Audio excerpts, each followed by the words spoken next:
দেখছেন 20 টাকা ভাড়ার জন্য উনি কতটা ঝুঁকি নিয়ে ওই জায়গায় দেন, জায়গাটা কি অবস্থা? এটা ঠিক হইলো? আপনার জীবনের দাম নাই চাচা? এখান থেকে অনেক আরাম আছে বাবা, এটা আমরা বুঝতাম না। মানুষ যে কোনো সময় বয়স হয়ে গেলে স্ট্রোক করে, মানে আমরা এই বয়সে অনেক, আমার বাবা স্ট্রোক করে মারা গেছে। কোয়া যায় না, আপনার হয়তো শক্তি আছে, আপনার এটা কইছেন, আপনার ওই ভিতরে হয়তো একটু জামজট লাগতে পারে, কিন্তু তার জন্য হয়তো একটু বাতাস বাতাস লাগে হইতে পারে, আপনি ওই জায়গায় গেলেন, কিন্তু আপনার জন্য অনেক রিস্ক। আপনার এই বয়সে কিন্তু মানুষ এত বাঁচে না, স্ট্রোক করে সবচেয়ে মানুষ মারা যায়, কিন্তু উনি যে জায়গা দাঁড়িয়ে সম্পূর্ণ রিস্ক। আপনার তো ফ্যাশন হইতে পারে, যে কোনো সময় দুর্বল হয়ে যেতে পারেন, এই ধরনের কাজ করেন না, ঠিক আছে? কারণ টাকা বড় জিনিস না, ওই জায়গায় আপনার যে পয়লা যার মানুষ আছে ধরতে পারবো, এই জায়গায় বসে আছে।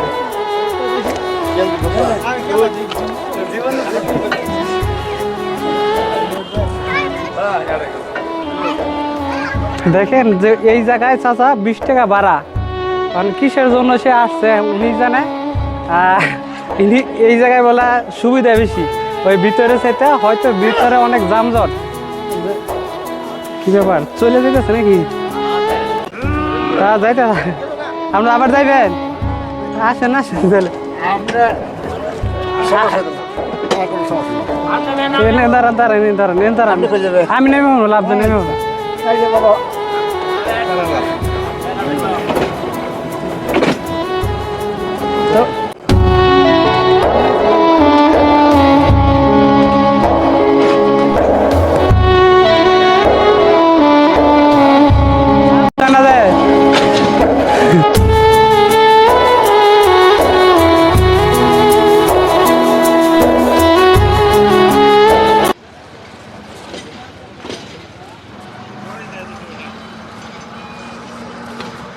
এমনি দেউছে হয়েছে।